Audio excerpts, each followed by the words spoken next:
करता हूं आपका अपने YouTube चैनल पर। कल के वीडियो में हमने देख लिया था कर्क रेखा किन किन राज्यों से होकर गुजरती है, ठीक है, और उनसे संबंधित एक दो प्रश्नों पर भी हमने चर्चा किया था। आइए आज हम देखते हैं उसके आगे की चीज़ों को। जैसा कि हमने कल देख लिया था कि कर्क रेखा किन किन राज्यों से होकर गुजरती है, तो थोड़ा सा हम आपको एक झलक दिखला देते हैं कि किन किन राज्यों से होकर गुजरती थी कर्क रेखा आपकी। तो 8 राज्यों से होकर गुजरती थी, और 8 राज्य कौन कौन से थे? सबसे पहले आपका आता था गुजरात, गुजरात के बाद आता था आपका राजस्थान, राजस्थान के बाद आता था आपका मध्य प्रदेश, मध्य प्रदेश के बाद आता था आपका छत्तीसगढ़,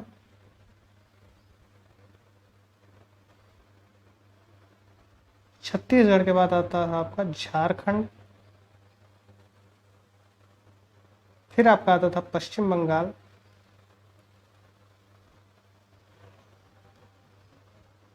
पश्चिम बंगाल के बाद आता था आपका त्रिपुरा,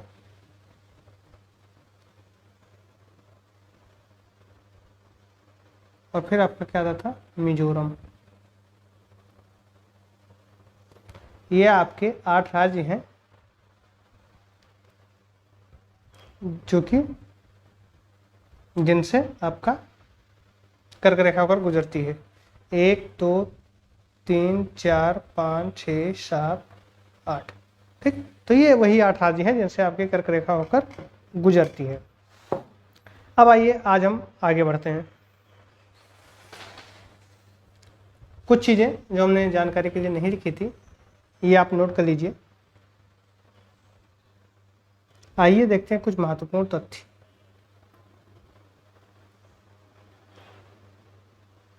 महत्वपूर्ण तथ्य, ये महत्वपूर्ण तथ्य क्या क्या है, ध्यान दीजिएगा। पॉइंट फर्स्ट, भारत जो है वो दक्षिण एशिया में स्थित है। भारत दक्षिण एशिया में स्थित है।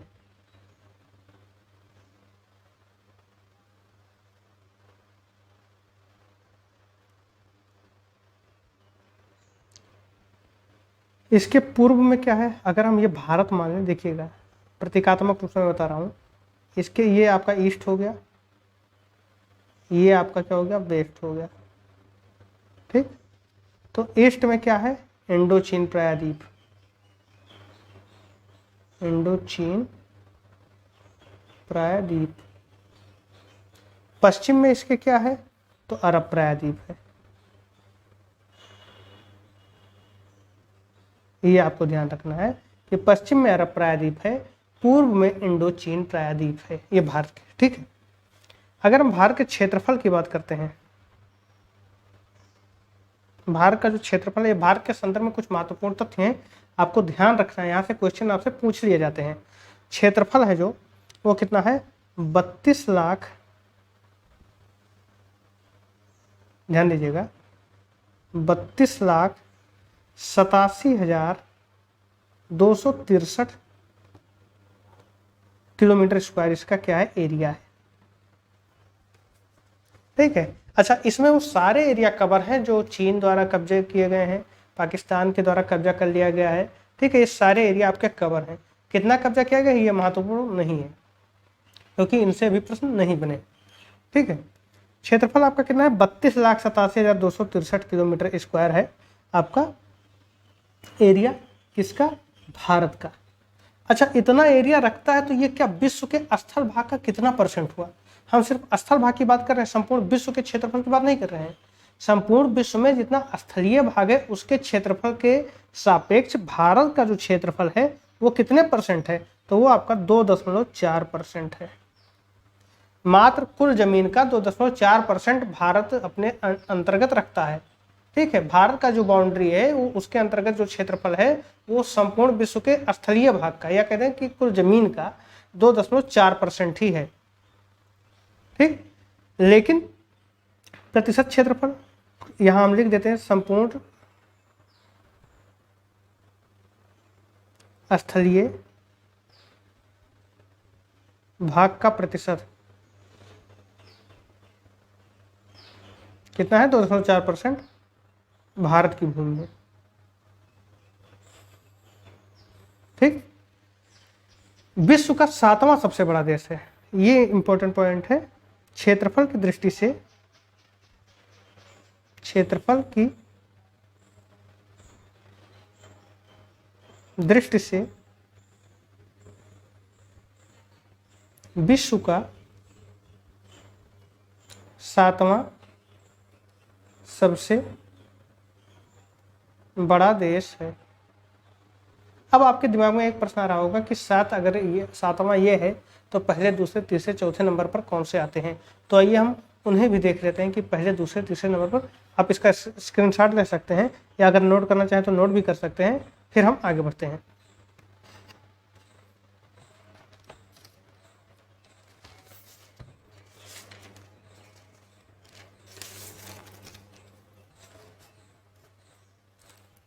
चलिए अब हम आगे बढ़ते हैं।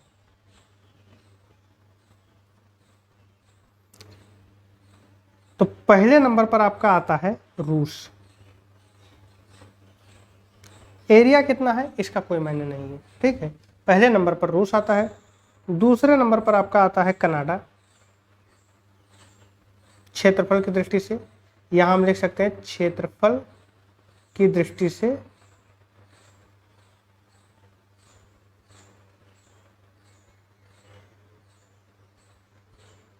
क्षेत्रफल की दृष्टि से देशों का घटता क्रम।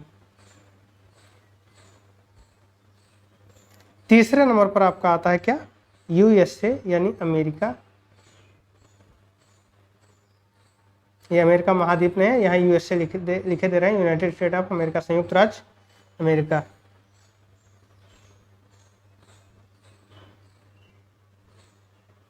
चौथे पर आपका आता है चीन।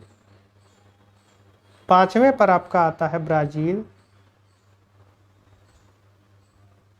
छठे पर आपका आता है ऑस्ट्रेलिया।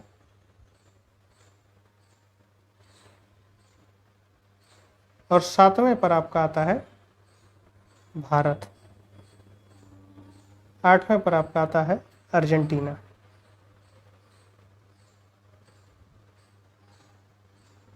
ठीक, तो ये भारत। अब भारत का इतना क्षेत्रफल है कि ये ब्रिटेन का 12 गुना है। ब्रिटेन का इतना क्षेत्रफल, उसका 12 गुना भारत है। ठीक, और भी अगर तुलना कराना चाहें तो तुलना करा सकते हैं, लेकिन उन सब चीज़ों का कोई यहाँ पर मतलब नहीं है। काफ़ी डाटा काफ़ी ज़्यादा मात्रा में हो जाएंगे, और हमें उन्हीं चीज़ों को लेकर चलना है जो आपके आरओ एआरओ एग्जाम या फिर पेट एग्जाम के लिए इम्पोर्टेंट है। ठीक है, हमने ये देख लिया था कि अवस्थिति और विस्तार में समझ लिए थे कि कहाँ इसकी अवस्थिति और विस्तार के बारे में, भारत की अवस्थिति और विस्तार के बारे में हम समझ चुके हैं। हमने आपसे कहा था कि आपको ये याद रखना है कि कर्क रेखा के निकट कौन कौन से शहर आते हैं। तो इसकी सूची हम आपको टेलीग्राम चैनल पर हम दे देंगे, और वहाँ से आप उसे नोट कर सकते हैं। अब आइए हम आगे बढ़ते हैं। दो चीज़ें हमें एग्जाम में देखनी रहती हैं। एक तो आपका हो गया कर्क रेखा, और एक नई रेखा आपको देखने को मिलेगी, मानक समय रेखा। मानक समय रेखा, ये आपका अक्षांश होता है। ये ध्यान रखिएगा, ये आपका अक्षांश होता है और ये आपका देशांतर होता है। भारत के संदर्भ में अगर हम बात करें, आपका क्या है, एक अक्षांश से एक देशांतर है। हम भारत के संदर्भ में बात कर रहे हैं, ये ध्यान दीजिएगा। अगर हम भारत के मैप को ड्रा करें, मैप अच्छे से तो मैं नहीं यहाँ पर बना पाऊंगा, बस यूँ समझ लीजिए किसी तरीके से काम चल जाए।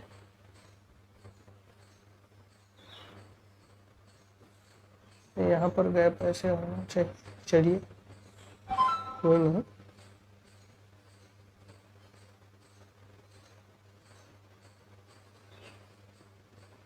चलिए ठीक है, रुकिए फिर से हम ड्रा कर रहे हैं।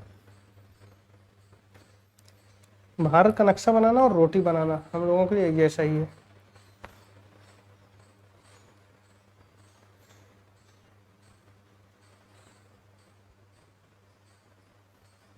चलिए मैप है हमारे पास, हम वही देख लेते हैं। ये है आपका भारत, मतलब हम सभी का भारत, ठीक है। बार बार आपका निकलने से ये मत समझ लीजिएगा कि हम पाकिस्तानी हैं। ये है हमारा भारत, ठीक है। अब देखिए, हम अभी तक बात कर रहे थे जो क्षैतिज लाइन थी, ये जो ग्रीन कलर से मैं खींच रहा हूँ डाटा लाइन के ऊपर, इसी को हम क्या कहते हैं, अक्षांश रेखा। अब आप कहेंगे कि अक्षांश तो सब है, हाँ, तो जो बड़ी लाइनें हैं वो सारी अक्षांश हैं, और हर एक अक्षांश अपना एक विशेष नाम रखता है। तो इस अक्षांश का नाम है 23.5 डिग्री। हालांकि नंबर से पहचाने जा रहे हैं, अब 23.5 डिग्री है तो इनका अपना नाम रखा गया है कर्क रेखा, क्योंकि ये भाई कुछ स्पेशल है। स्पेशल इसलिए है क्योंकि ये सूर्य की बाउंड्री निर्धारित करते हैं, ठीक। तो अक्षांश क्या है, ये कर्क रेखा है। 23.5 डिग्री उत्तरी अक्षांश से कहिए है अक्षांश रेखा, लेकिन अक्षांश उत्तर और दक्षिण दोनों दिशाओं में है, तो ये उत्तरी अक्षांश है। चूंकि भारत को काट रहा है तो भारत उत्तरी गोलार्ध में, तो उत्तरी अक्षांश हो गया। अच्छा, अक्षांश है तो इसका नंबर क्या है, 23.5 डिग्री। इसका स्पेशल नाम कर्क रेखा है, ट्रॉपिक ऑफ कैंसर। तो इसे क्यों, क्योंकि ये सूर्य की बाउंड्री को निर्धारित करता है कि सूर्य अब इसके आगे नहीं जाएगा। अब जो हम बात कर रहे थे मानक समय रेखा की, तो मानक समय रेखा आपकी कुछ इस तरीके से आएगी। आप रेड कलर का जो लाइन जाएगा उसे आप देखिएगा, ये है मानक समय रेखा। आप यहां देख सकते हैं, ये आएगा 82.5 डिग्री। 82.5 डिग्री से हम खींचेंगे, 82.5 डिग्री कहीं यहाँ पर है आपका। अब हम रेड कलर से खींच रहे हैं इसे, 82.5 डिग्री यानी 82 डिग्री 30 मिनट। ये आपका उत्तर प्रदेश से होगा। उत्तर प्रदेश से निकल कर ये आपका किस में आएगा, ये फिर आपका छत्तीसगढ़ होगा। थोड़ा सा ये मध्य प्रदेश से टच करेगा, देखिएगा। इसे फिर से हम खींचेंगे,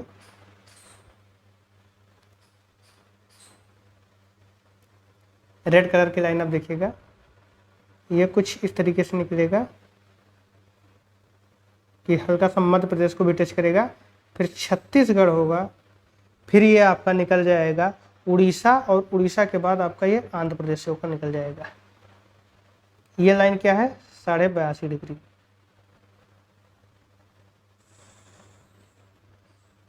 ग्रीन लाइन से हमने आपको क्या दिखाया था, 23.5 डिग्री। बस अब आप देख लीजिए कि ये किस तरीके से बना। ये आपका 23.5 डिग्री है,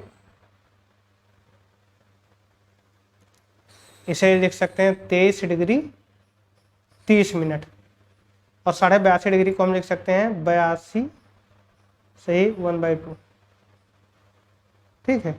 दोनों को हमने लिख दिया है। तो इस तरीके से हम देख सकते हैं कि एक आपका क्या हो गया, ये आपका हो गया देशांतर, और ये आपका क्या हो गया, अक्षांश,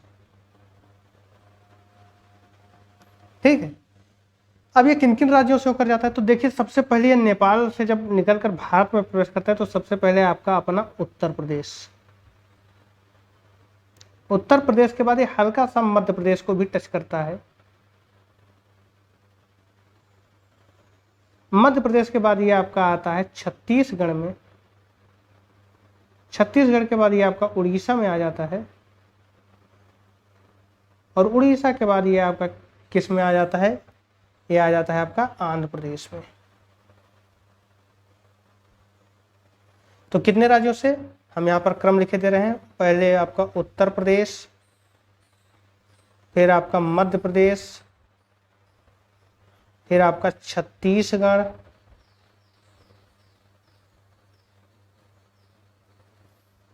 फिर आपका उड़ीसा, फिर आपका आंध्र प्रदेश।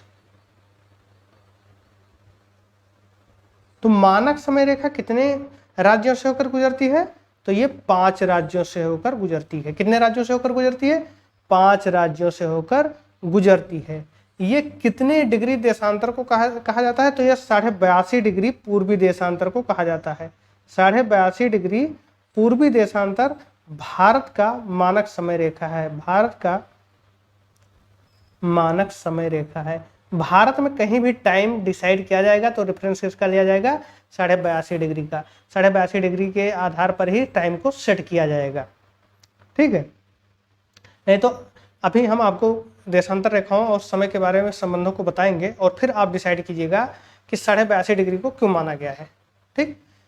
दूसरी चीज ये है कि ये उत्तर प्रदेश के कहाँ से होकर गुजरती है, तो नैनी से होकर गुजरती है। नैनी कहाँ है, तो प्रयागराज के बगल में आपका नैनी पड़ता है।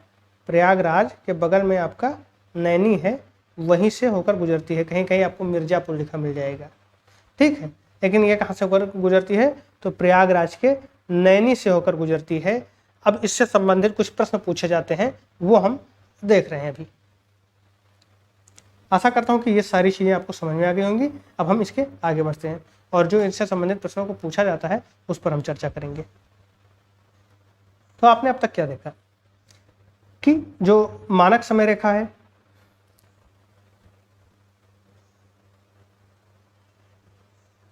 मानक समय रेखा है जो, वो भारत के 5 राज्यों से होकर गुजरती है। भारत के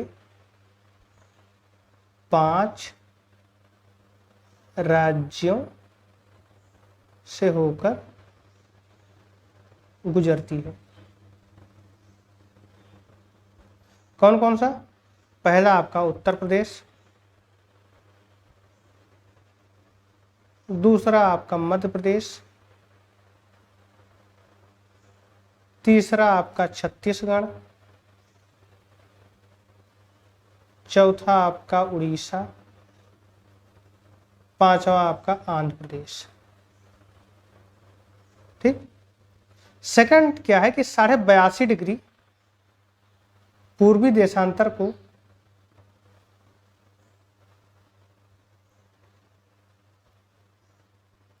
मानक समय, भारत का मानक समय रेखा कहा जाता है।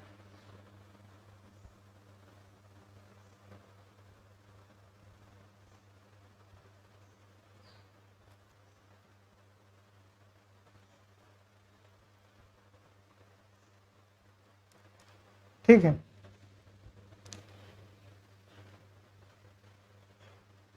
अब देखिए जो 82.5 डिग्री ही क्यों चुना गया है, तो अंतरराष्ट्रीय नियम के अनुसार जो मानक देशांतर चुनने का कारण है कि ये लोग आपस में सारे देशों ने मिलकर तय किया है कि जो भी रेखा किसी देश की मानक समय रेखा चुनी जाएगी वो 7 डिग्री 30 मिनट के गुणक में हो, 7 डिग्री 30 मिनट के गुणक में होनी चाहिए।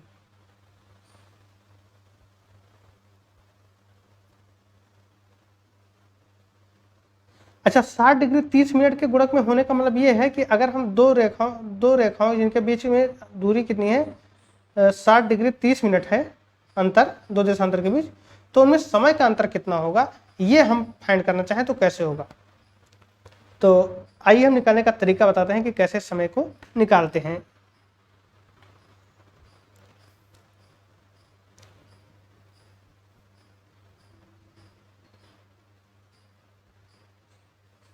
ये आपका अर्थ है। यहां पर एक 0 डिग्री रेखा को इन्होंने प्रधान मध्याह्न रेखा मान लिया है, 0 डिग्री रेखा।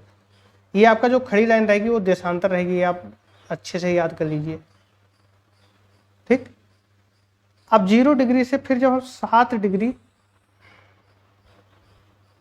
30 मिनट पर आएंगे तो जो अगर यहाँ पर 1 बज रही हैं तो यहाँ पर 1:30 हो जाएगा। ऐसा क्यों होता है, आइए हम देखते हैं।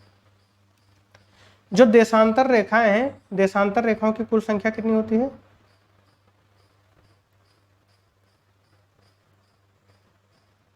देशांतर रेखाओं की कुल संख्या होती है 360। अच्छा, एक चक्कर लगाने में 360 रेखाएं सूर्य के सामने से होकर गुजरेंगी, तो 360 रेखाएं गुजरती हैं कितने टाइम में, 24 घंटे में, ठीक। तो एक रेखा गुजरेगी 24/360, 60 घंटे, या एक रेखा 24 गुणे, हम घंटे को मिनट में बदल देते हैं, 60/360 कर लिए। 60 से 360 को काटे 6 बार गया, 6 एकम 6, 6 चौके 24, यानी 1 डिग्री पर आपका 4 मिनट का अंतर आ गया। ठीक है, यानी 1 डिग्री जब आगे घूमती है तो 4 मिनट बढ़ जाता है समय। ठीक, तो जब भी हम मध्याह्न से दाहिनी तरफ चलेंगे, मध्याह्न या प्रधान रेखा से, प्रधान देशांतर रेखा से दाहिनी तरफ चलेंगे, तो समय में प्लस होता रहेगा, प्रत्येक डिग्री पर 4 मिनट का प्लस होता रहेगा। अब 15 डिग्री अगर हम चल जाएंगे तो कितना हो जाएगा, 1 डिग्री पर 4 मिनट, तो 15 डिग्री पर 15 चौका 60, यानी 60 मिनट, यानी 1 घंटे, यानी 15 डिग्री पर 1 घंटे का फर्क हो जाता है। तो 15 का आधा 7.5 हो गया, यानी 7 डिग्री 30 मिनट पर आपका कितना फर्क हो जाएगा, आधे घंटे का हो जाएगा। बस यही चीज़ है। तो इसीलिए तय किया गया कि जो आपका मानक समय माना जाएगा वो वास्तव में 7.5 का गुणक ही रहेगा, 7.5 डिग्री जो आपकी रहेगी उसका गुणक ही रहेगा। तो भारत का जो 82.5 डिग्री है वो भी 7.5 के गुणक में आ जाता है आपका। ठीक, ये हो गया। अच्छा, एक इंपॉर्टेंट चीज़ ये है कि जो आपका ये देशांतर रेखा खींची जाती है तो ये तो सीधी रेखा आपको लग रही है, लेकिन अगर हम हल्का सा तिरछा करके पृथ्वी को देखें तो ये जब यहाँ पर आएगी तो ये ऐसे तो रहेगी,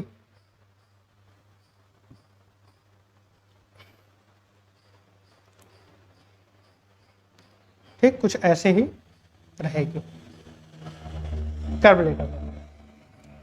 तो अगर आगे से थोड़ा ये कर्व ले रही है तो पीछे जाकर भी एक कर्व ले रही होगी।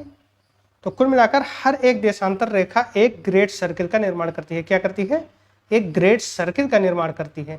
यानी हर एक देशांतर रेखा ये समझ लीजिए कि पृथ्वी को 2 बराबर भागों में बांट दे रही है। ठीक है, हर एक जो ये आपका देशांतर रेखा है वो पृथ्वी को 2 बराबर भागों में बांटने की क्षमता रखती है। मतलब अगर हम उसी को आधार बनाकर पृथ्वी को अलग अलग कर दें तो वो 2 बराबर भागों में बट जाएगी, और इसी को हम ग्रेट सर्किल भी कहते हैं। तो प्रत्येक देशांतर रेखा आपकी ग्रेट सर्किल का निर्माण भी करती है। अब आइए कुछ और इंपॉर्टेंट चीजों को देखते हैं।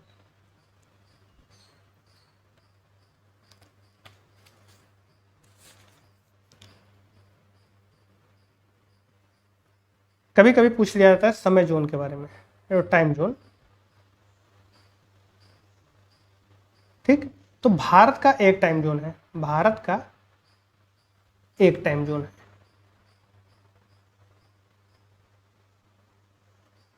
होता क्या है कि जब एरिया बड़ा होता है तो वहां पर डिफरेंसेस ज्यादा हो जाते हैं। अब आप देखें कि 1 डिग्री पर 4 मिनट का अंतर आ जाता है। ठीक, तो जब 1 डिग्री पर 4 मिनट का अंतर आ जाता है तो जिसके पास लंबा चौड़ा क्षेत्र होगा उसमें भी अंतर आ जाएगा। अब भारत का जो सबसे दक्षिणतम बिंदु है गुजरात के पास, वहां और सबसे पूर्वी बिंदु किबीथू जो है अरुणाचल प्रदेश का सबसे पूर्वी बिंदु है, उसमें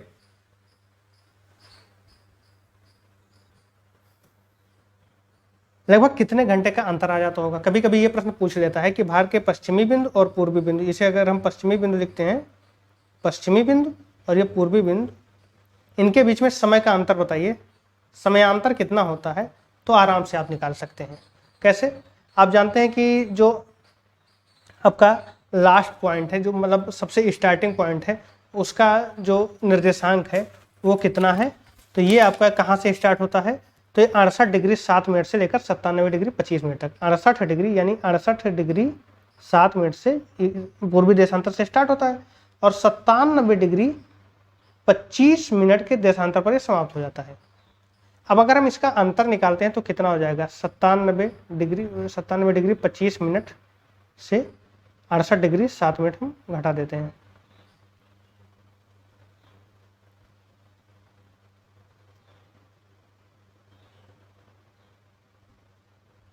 तकरीबन 29 डिग्री 18 मिनट। ठीक, अब 1 डिग्री पर 4 मिनट का अंतर आ जाता है, तो 29 डिग्री पर कितना आ जाएगा, 29 गुणे 4, 116। ठीक, तकरीबन 2 घंटे। हमने केवल सिर्फ क्या किया है इसके डिग्री वाले भाग को लिया है, मिनट वाले भाग को हमने अभी छोड़ दिया है। तो ये 116 क्या आ गया, 116 मिनट का अंतर आ जाता है।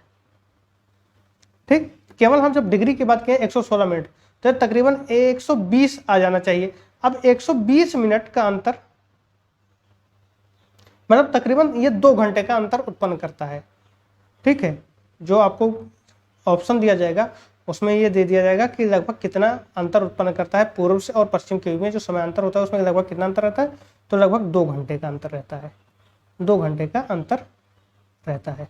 116 मिनट हो गए। अब इसे 18 मिनट को हम, जो आपका 18 मिनट है, इसे भी हम चेंज कर सकते हैं किस चीज़ में, कि ये इस पर कितना अंतर आता होगा। ठीक है, लगभग 2 घंटे का अंतर आता है। अब देखिए इसका प्रैक्टिकली क्या इफेक्ट पड़ता है।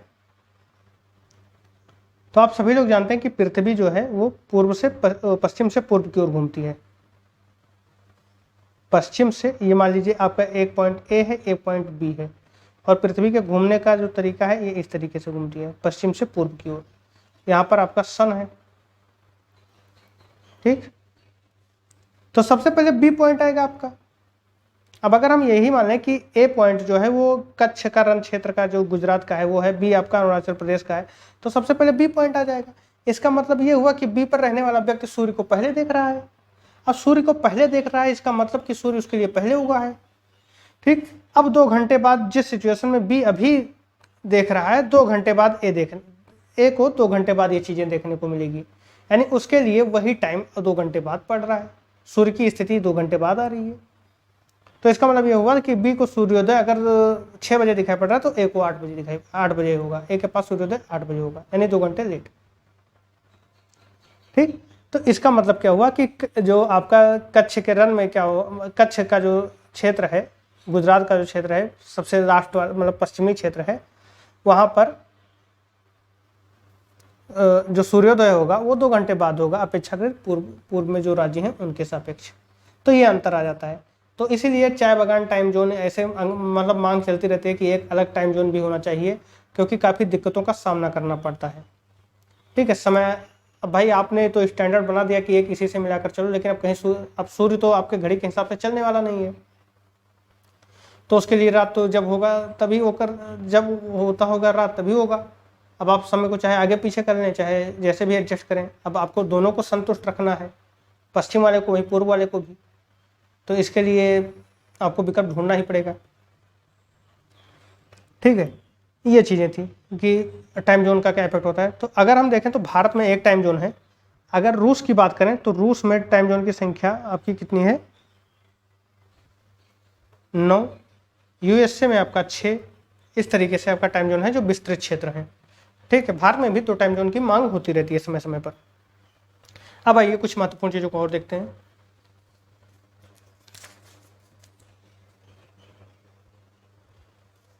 नेक्स्ट टॉपिक है आपका भारत की सीमाएं। क्या है, भारत की सीमाएं।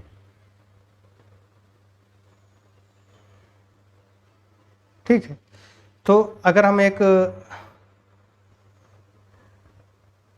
प्लाट करते हैं कि चलिए भारत इस तरीके से कुछ है, जिसके भारत का सबसे ऊपरी सीमा यहाँ पर है,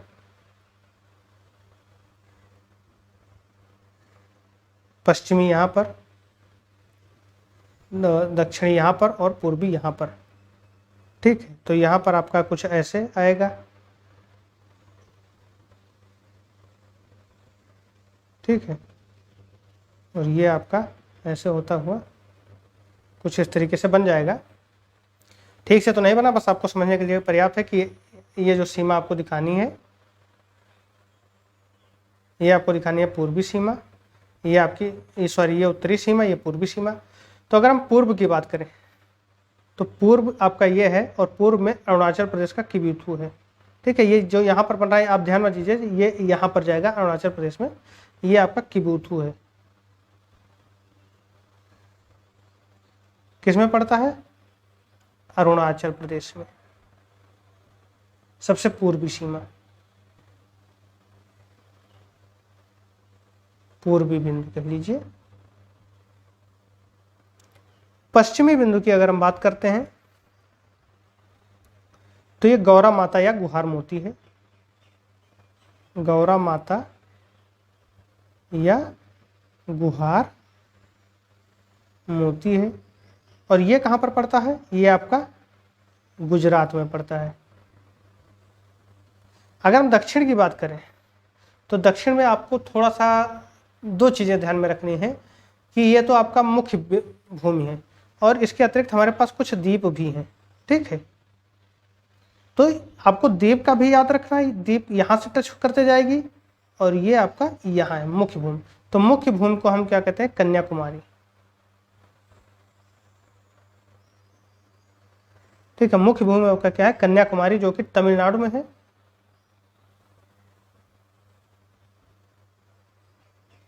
और ये मुख्य भूमि का सबसे दक्षिणतम बिंदु है।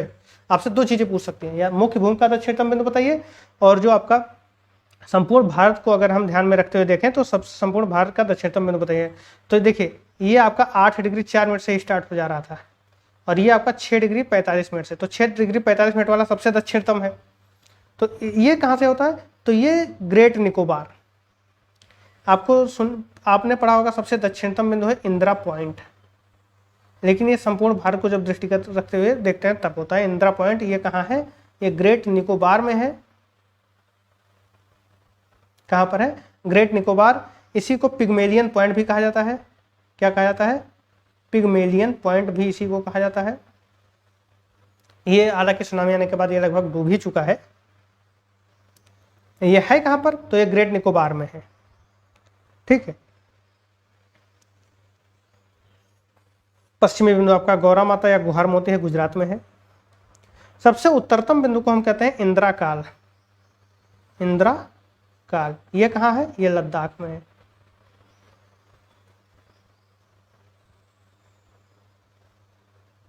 ठीक है। इंदिरा काल आपका कहाँ है? लद्दाख में। अब अगर हम इस पॉइंट से देखें तो यहां पर आपका क्या आ जाएगा? इंदिरा काल। ये आपका आ जाएगा कन्याकुमारी मुख्य भूमि के लिए, और इंदिरा पॉइंट संपूर्ण भारत के लिए, संपूर्ण भारत के दृष्टिकोण में। ये आपका आ जाएगा किबीथू, और ये आपका आ जाएगा गौरा माता, ठीक है। क्लियर है? तो अब हम आगे बढ़ते हैं। ये हो गई भारत की सीमाएं, जो भारत के बाउंड्रीज को पॉइंट से बांधती हैं कि हाँ इसके आगे भारत समाप्त हो रहा है, मतलब भारत की सीमा समाप्त हो रही है, ठीक है। तो ये आपका क्या है? चतुर्दिक अंतिम सीमा बिंदु है। आगे बढ़े तो आगे हमारा क्या आ जाएगा?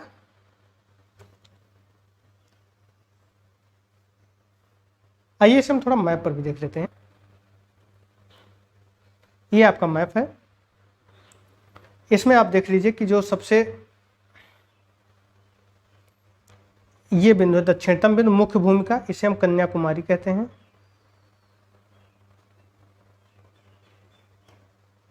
और जो ये दक्षिणतम बिंदु है, जो आपका द्वीप है, इसे हम क्या कहते हैं? इंदिरा पॉइंट। और ये कहाँ है? ग्रेट निकोबार में, ग्रेट निकोबार में। यहां पर आपका क्या है? इंदिरा काल। ये आपका लद्दाख में है। सबसे उत्तर में आपका क्या है? इंदिरा काल। सबसे दक्षिण में आपका कन्याकुमारी है। अगर हम सबसे पूर्वी बिंदु की बात करते हैं तो सबसे पूर्वी बिंदु आपका आता है किबीथू, और सबसे पश्चिमी बिंदु आपका आता है गौरा मोता, गौरा मोता। गौरा मोता आपका गुजरात में है, किबीथू आपका अरुणाचल प्रदेश में है, इंदिरा काल आपका लद्दाख में है, कन्याकुमारी आपका तमिलनाडु में है, और जो आपका इंदिरा पॉइंट है जो कि सुनामी के बाद डूब ही लगभग चुका है, वो आपका ग्रेट निकोबार में है, ठीक। तो ये हो गया। अब आइए हम सीमाओं के बारे में बात करते हैं। भारत की सीमा, स्थलीय सीमा, ठीक है। भारत की दो प्रकार की सीमाएं हैं। एक आपकी स्थलीय सीमा मिल जाएगी जो कि स्थलीय देशों के साथ जुड़ी हुई है। देखिए यहाँ से रेड कलर जो हम लेकर जा रहे हैं, ये आपकी स्थलीय सीमा है, ठीक है, जो स्थलों से जुड़ी हुई है, और एक आपका है कि जो समुद्र से जुड़ी हुई है उन्हें जलीय सीमा कहते हैं। ठीक है, ये आपका स्थलीय सीमा हो गया। इसके बाद आपका जलीय सीमा। स्थलीय सीमा की कुल लंबाई कितनी है?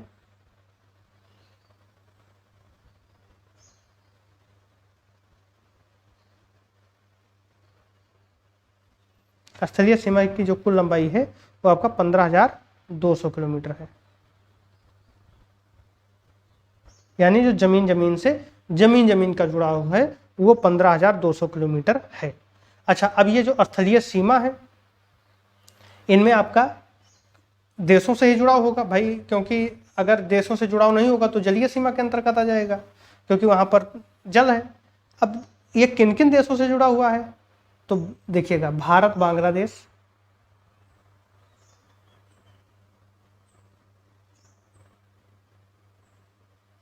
आपका देखिए यहां पर मैं ग्रीन कलर से बता रहा हूं, ये है आपका भारत और बांग्लादेश के बीच की सीमा। ठीक, फिर आपका भारत और चाइना, देखिए चाइना यहां पर है। ठीक, चाइना यहां पर, एक बार देशों को भी देख लीजिए, ये आपका चाइना हो गया, ये आपका पाकिस्तान हो गया, ये आपका नेपाल हो गया, और ये आपका भूटान हो गया, ये आपका म्यांमार हो गया। ठीक है, ये आपका श्रीलंका हो गया, यहां पर आपका श्रीलंका हो गया। ठीक, तो ये आपके देश हैं, और यहां पर कहीं आपका अफगानिस्तान आता है। पाकिस्तान के पीछे आपका अफगानिस्तान आएगा। तो कुल मिलाकर हमारे पास 7 देश हैं जिनकी सीमाएं भारत के साथ मिलती हैं। कितने देश हैं? 7 देश। ठीक है, इन जिनकी स्थलीय सीमा, ठीक है, जो जमीन से जमीन का जुड़ाव है, बॉर्डर बनाते हैं भारत और अन्य देशों के साथ, तो भारत बांग्लादेश इसके अंतर्गत आता है, फिर भारत चीन, फिर भारत पाक, फिर आपका भारत नेपाल, भारत भूटान, भारत म्यांमार, और भारत अफगानिस्तान। यानी जिन जिन देशों के साथ भारत बनाता है, ठीक है, उनके नाम है ये।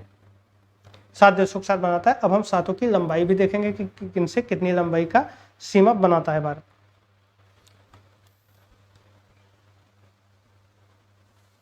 तो सबसे लंबी सीमा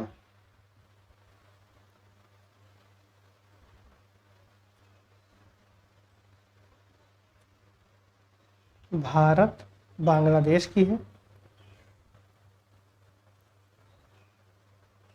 कितनी है? 4,096.7 किलोमीटर। यानी भारत सबसे लंबी सीमा किसके साथ साझा करती है? तो बांग्लादेश के साथ साझा करती है।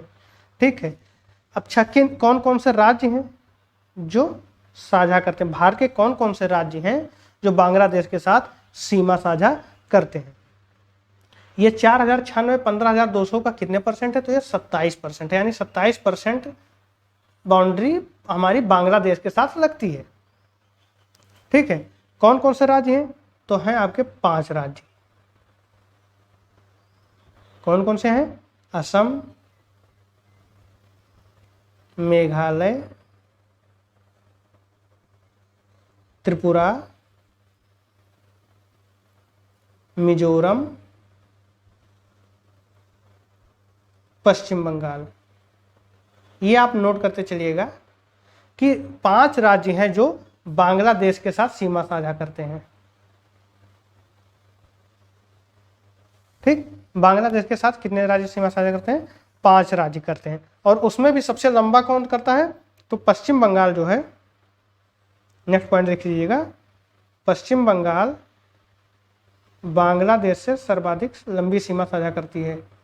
पश्चिम बंगाल बांग्लादेश से सर्वाधिक लंबी सीमा बनाती है। ठीक है, कितना बनाती है? तो 2217 किलोमीटर।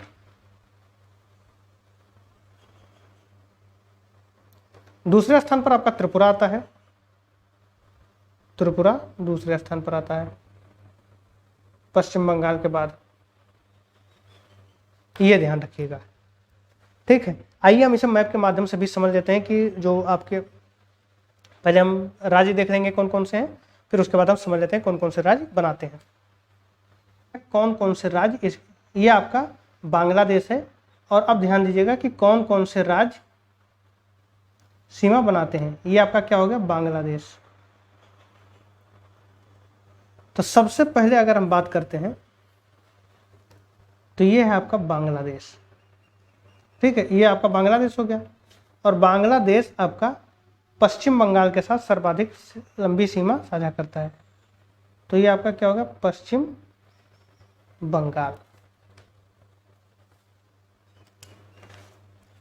ठीक है, पश्चिम बंगाल। अच्छा, पश्चिम बंगाल देखिएगा, ये पश्चिम बंगाल की सीमा और ये ऐसे निकल गई है, ठीक, ये आ गए। तो पश्चिम बंगाल सीमा साझा करता है। उसके बाद कौन सा देश है जो इसके साथ सीमा साझा करता है? बांग्लादेश के साथ जो सीमा साझा करता है वो आपका आता है असम। तो असम आपका कौन सा है? ये देखिए, असम भी यहां पर सीमा साझा कर रहा है, ये, ठीक है। और असम के बाद कौन सा आता है? मेघालय को हम देख लेते हैं। और मेघालय आपका कहाँ पर है? तो मेघालय आपका असम के जस्ट नीचे आ जाता है, ये आपका मेघालय है। देखिए, मेघालय भी यहाँ पर सीमा साझा कर रहा है बांग्लादेश के साथ, ये रेड कलर देखिए, मेघालय भी सीमा साझा कर रहा है। फिर आपका त्रिपुरा भी सीमा साझा करता है। त्रिपुरा कहाँ है? ये आपका त्रिपुरा, कर्क रेखा त्रिपुरा से होकर गुजरती है, मैंने आपको बताया था। त्रिपुरा भी क्या है? ये देखिए, ये बांग्लादेश से सीमा साझा कर रहा है और ये दूसरे स्थान पर है सीमा साझा करने में। पहले स्थान पर तो पश्चिम बंगाल है ही है, ये देखिए पश्चिम बंगाल, ये इतना लंबा। उसके बाद त्रिपुरा है जो सर्वाधिक सीमा साझा करता है। तो आपका असम हो गया, मेघालय हो गया 2, त्रिपुरा हो गया 3, पश्चिम बंगाल हो गया 4, और एक आता है आपका मिजोरम, ठीक है। मिजोरम भी कुछ हिस्सा बांग्लादेश के साथ शेयर करता है, ठीक। मिजोरम का है? ये आपका मिजोरम है। मिजोरम भी क्या करता है? कुछ सीमा बनाता है बांग्लादेश के साथ। तो अब आपको ध्यान रखना चाहिए कि असम भी बनाता है, मेघालय भी बनाता है, मिजोरम भी बनाता है, त्रिपुरा भी बनाता है और पश्चिम बंगाल भी बनाता है। कुल 5 राज्य बांग्लादेश के साथ सीमा बनाते हैं। और सर्वाधिक कौन बनाता है? तो पश्चिम बंगाल बनाता है, क्योंकि उसी को काटकर तो बांग्लादेश बना था। तो 5 राज्य पश्चिम बांग्लादेश के साथ सीमा बनाती हैं, जिसमें सबसे सर्वाधिक लंबी सीमा पश्चिम बंगाल की है और ये 2217 किलोमीटर की है। दूसरे स्थान पर आपका त्रिपुरा आता है, जो कि पश्चिम बंगाल बांग्लादेश के साथ सर्वाधिक लंबी सीमा बनाता है। अब आइए हम दूसरा जो देश है कि भारत जो सबसे ज्यादा सीमा साझा करता है किसके साथ? बांग्लादेश के साथ, ठीक। अब उसके बाद किसके साथ साझा करता है? तो चीन के साथ साझा करता है। अब आइए हम चीन को भी देख लेते हैं। ये मैप हो गया, ये आपका चाइना है।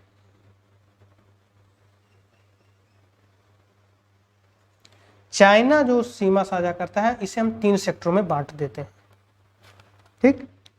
कुल 3488 किलोमीटर की सीमा बनाता है चीन। इसे हम 3 सेक्टरों में बांट देते हैं। पहला सेक्टर क्या है? पश्चिमी सीमा। फिर दूसरा सेक्टर क्या है? मध्यवर्ती सीमा। और तीसरा पूर्वी सीमा। यानी पश्चिमी सीमा कहाँ तक होता है? तो पश्चिमी सीमा जो है वो लद्दाख का एरिया जो होता है, ये आपका पश्चिमी सीमा के अंतर्गत आ जाता है। यानी कुछ ऐसे मान लीजिए, ये पश्चिमी सीमा इधर तक। फिर आपका पूर्वी सीमा हिमाचल प्रदेश और उत्तराखंड को स्पर्श करता है। ये आपका पश्चिमी सीमा कहाँ है? ये, ठीक है, ये पश्चिमी सीमा हो गया। इसके बाद हिमाचल प्रदेश आ गया और उत्तराखंड आ गया। यानी ये हिमाचल प्रदेश, ये उत्तराखंड, ठीक, तो इसको मध्यवर्ती सीमा कर दीजिए, मध्यवर्ती। ये पश्चिमी सीमा हो गया मध्यवर्ती, और ये आपका क्या हो गया, पूर्वी सीमा।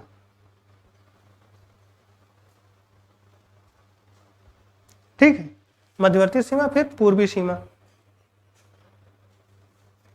अब देखिएगा तीनों में, पश्चिमी सीमा आपका कहाँ, हिमाचल प्रदेश से पहले तक हो जाती है, फिर हिमाचल प्रदेश उत्तराखंड मध्यवर्ती सीमा, और फिर जो आपका आता है भूटान। भूटान के सबसे पूर्वी भाग से लेकर जो अरुणाचल प्रदेश का एरिया जाता है, अरुणाचल प्रदेश की जो अरुणाचल प्रदेश जो सीमा बनाती है चाइना के साथ, उसे हम पूर्वी सीमा कहते हैं। ठीक है, विवाद भी आप देखने को पाते हैं कि अरुणाचल प्रदेश पर अपना पूरा दावा ठोंकता रहता है कि हमारा पूरा,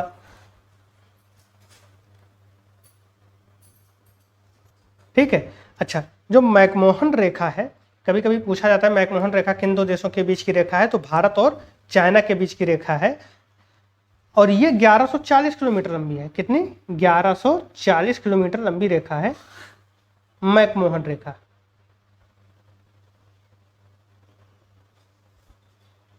मैकमोहन रेखा 1140 किलोमीटर लंबी रेखा है। ठीक है, लेकिन चाइना इसे मानता नहीं है, और बल्कि अरुणाचल प्रदेश को क्या कहता है, अपने दक्षिणी तिब्बत का हिस्सा बताता रहता है। और उसी पर अभी देखिए जल्द ही नक्शा उसने जारी किया है जिसमें अरुणाचल प्रदेश को अपना हिस्सा बता दिया है। ठीक, तो सारा विवाद आपका यही आपको मिलेगा जो मैकमोहन रेखा है ये। ठीक है, तो इस क्षेत्र में ये आपका पूर्वी सेक्टर कहलाता है, 3 सेक्टर में बटा है, ये पूर्वी सेक्टर के अंतर्गत आता है आपका अरुणाचल प्रदेश की सीमा जो आती है। उसके बाद अगर कभी कभी पूछा जाता है कि टोटल कितनी सीमा, मतलब टोटल चाइना भारत के साथ कितनी लंबी सीमा बनाती है, तो 3488 किलोमीटर हमने पहले ही बता दिया है। 3488 किलोमीटर की सीमा भारत और चाइना के बीच बनती है। भारत और बांग्लादेश के बीच 4096 किलोमीटर की सीमा बनती है। ठीक, अब भारत और पाकिस्तान की बात करते हैं, तो देखिए आप नक्शे में स्पष्ट देख सकते हैं, ये देखिए यहां से स्टार्ट होता है पाकिस्तान, और आप देखते जाइए यहां पर ये पूरा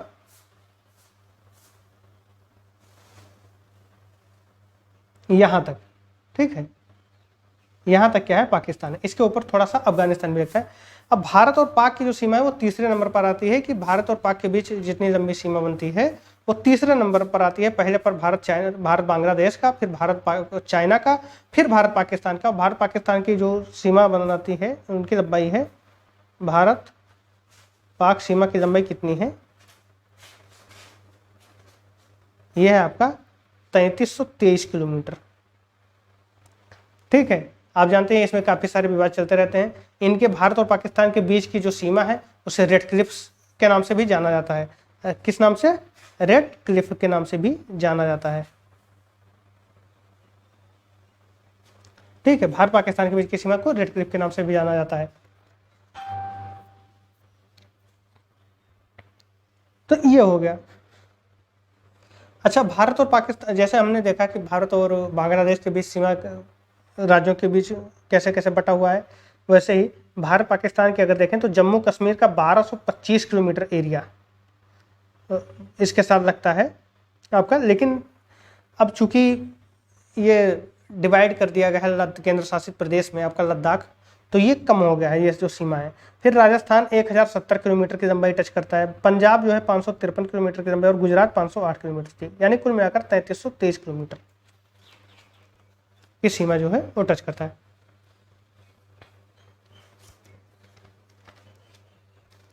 फिर भारत और नेपाल, नेपाल देखिए ये है आपका। ठीक है, भारत और नेपाल के बीच की जो सीमा है वो 1751 किलोमीटर लंबी है। कितनी है, 1751 किलोमीटर की लंबी है। ठीक है, भारत के 5 राज्य, अब देखिए नेपाल के साथ कौन कौन से राज्य जुड़े हुए हैं, पहले आप ये देख लीजिए कि भारत और पाकिस्तान के साथ कौन कौन से राज्य जुड़े हैं, और भारत चीन के साथ यहाँ पर हमने बताया नहीं कि भारत और चीन के साथ कौन कौन से राज्य हैं। इसमें 5 राज्य आपके और केंद्र शासित प्रदेश हैं जो चाइना के साथ बनाते हैं। पहला तो आप लद्दाख देख लीजिए चाइना के साथ, फिर आप नीचे आएंगे तो ये आपका हिमाचल प्रदेश है, फिर ये आपका उत्तराखंड है। ठीक है, फिर नेपाल पर जाता है, नहीं तो ये यूपी के साथ भी सीमा बना ले। फिर आपका क्या है, सिक्किम है। ठीक, सिक्किम के बाद आपका क्या आ जाता है, अरुणाचल प्रदेश। ठीक, तो ये आपके कौन कौन से हुए? सबसे पहले लद्दाख, लद्दाख के बाद आपका क्या आ जाता है? लद्दाख के बाद आपका आ जाएगा हिमाचल प्रदेश। तो ये सारी चीजें अगर हम चाइना के साथ लिखना चाहें तो सबसे पहले आपका लद्दाख पड़ेगा। ये हो गया लद्दाख आपका, नंबर 1 हम नंबर देते चलेंगे। फिर आपका आ जाएगा हिमाचल प्रदेश दूसरे नंबर पर।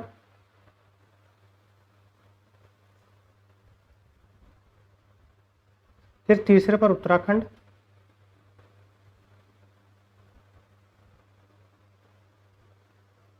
फिर चौथे पर आपका आ जाएगा सिक्किम।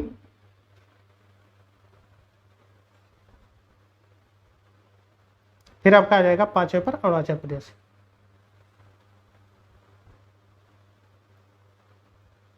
यानी 5 राज्य हैं जो चाइना के साथ बॉर्डर बनाते हैं। हमने बांग्लादेश के साथ देख लिया था कि वहां पर भी आपको 5 राज्य मिल रहे थे। अब आइए हम पाकिस्तान के साथ देखते हैं। पाकिस्तान के साथ हमने कुछ देख लिया था, अब यहाँ पर हम राज्यों को देखते हैं पाकिस्तान के साथ। यहाँ हम लिखे दे रहे हैं। सबसे पहले आपका लद्दाख जो कि केंद्र शासित प्रदेश है। फिर आपका आ गया जम्मू कश्मीर।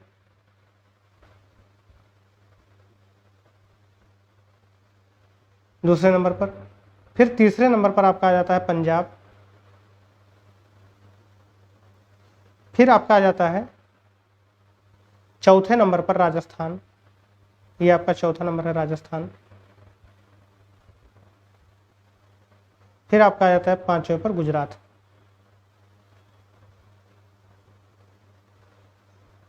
ठीक है, तो ये पाकिस्तान के साथ कितने जो राज्य हैं वो सीमा बनाते हैं? तो पाकिस्तान के साथ भी 5 राज्य सीमा बनाते हैं। कौन कौन? लद्दाख, जम्मू कश्मीर। इसमें हालांकि राज्य और क्या नाम है केंद्र शासित प्रदेश दोनों को हम लेकर चल रहे हैं कि राज्य और केंद्र शासित प्रदेश दोनों मिलाकर 5 हैं।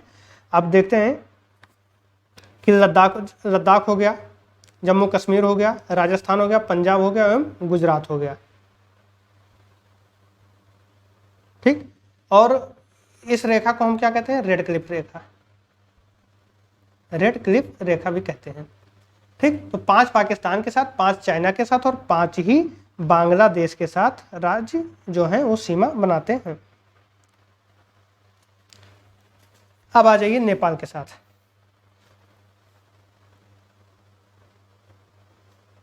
नेपाल आपका ये है, एक नंबर ये हो गया, इसे हम उत्तराखंड कहते हैं। दूसरा आपका उत्तर प्रदेश हो गया। तीसरा आपका बिहार हो गया। चौथा आपका थोड़ा सा पश्चिम बंगाल भी, सॉरी ये है पश्चिम बंगाल भी आपका थोड़ा सा आ जाता है। ठीक है, पश्चिम बंगाल भी थोड़ी सी यहाँ देखिए बॉर्डर बनाता है। ठीक है, और उसके बाद सिक्किम।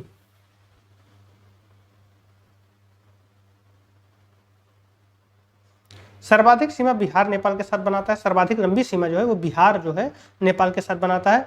और कुल अगर हम बात करें तो 1751 किलोमीटर की सीमा है भारत नेपाल के बीच की। और राज्यों की बात करें तो 5 राज्य नेपाल के साथ भी आपके कितने राज्य हैं? 5। कौन कौन? उत्तराखंड, उत्तर प्रदेश, बिहार, पश्चिम बंगाल और सिक्किम। ये 5 राज्य नेपाल के साथ भी सीमा बनाते हैं, जिसमें बिहार जो है वो 729 किलोमीटर की सीमा बनाता है और सबसे लंबी सीमा 729 किलोमीटर की बिहार बनाता है। ठीक है, अब आ जाते हैं म्यांमार के साथ। म्यांमार आपका कहाँ है? ये है आपका म्यांमार।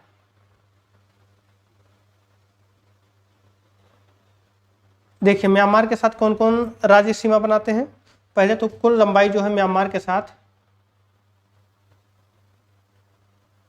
वो है आपका 1643 किलोमीटर। यहां एक बार हम देख लेते हैं, फिर स्पष्ट रूप से हम इसे लिखकर भी देख लेंगे। 1643 मीटर की सीमा बनाता है म्यांमार के साथ भारत। और कौन कौन से राज्य बनाते हैं? तो 4 राज्य हैं। एक अरुणाचल प्रदेश, देखिए नंबर 1 यहाँ पर हमने दे दिया अरुणाचल प्रदेश, ये आपका अरुणाचल प्रदेश ही है और ये म्यांमार के साथ सीमा बना रहा है। फिर आपका नागालैंड आ जाता है। नागालैंड को अगर हम नक्शे में देखें तो नागालैंड आपका कहाँ पड़ता है? ये पड़ता है नागालैंड दूसरे नंबर पर। फिर आपका क्या आ जाता है? मणिपुर।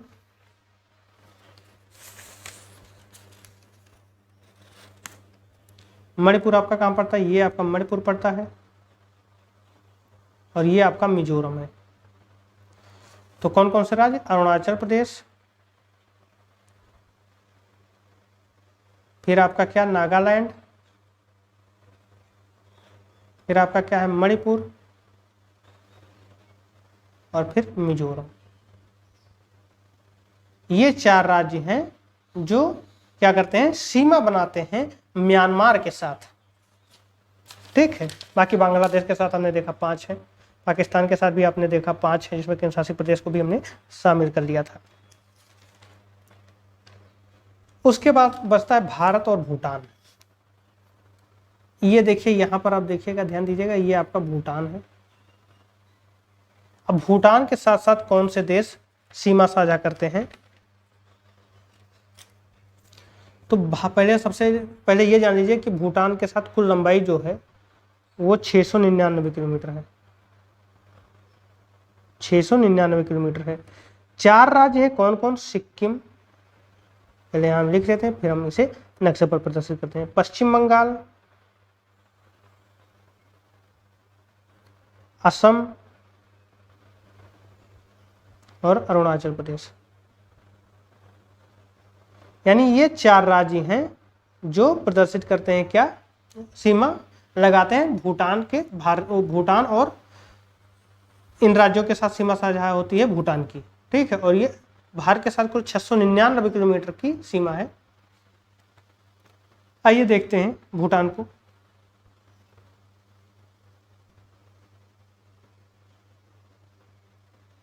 ये आपका हो गया भूटान।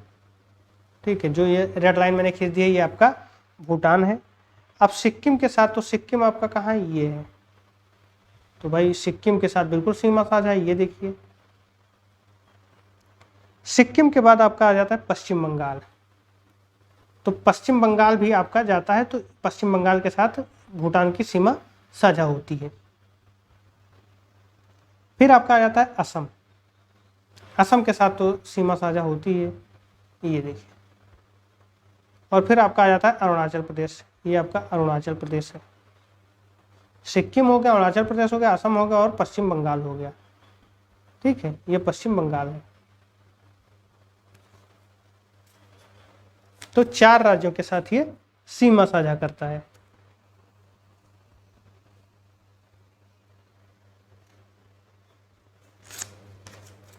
तो इस तरीके से हमने देखा भारत के पड़ोसी देश। अब एक राज्य और एक देश और केवल बच रहा है और वो है आपका अफगानिस्तान। अफगानिस्तान को भी हम देखते हैं। अफगानिस्तान जो है सबसे छोटी सीमा साझा करता है। अफगानिस्तान के बारे में अगर बात करें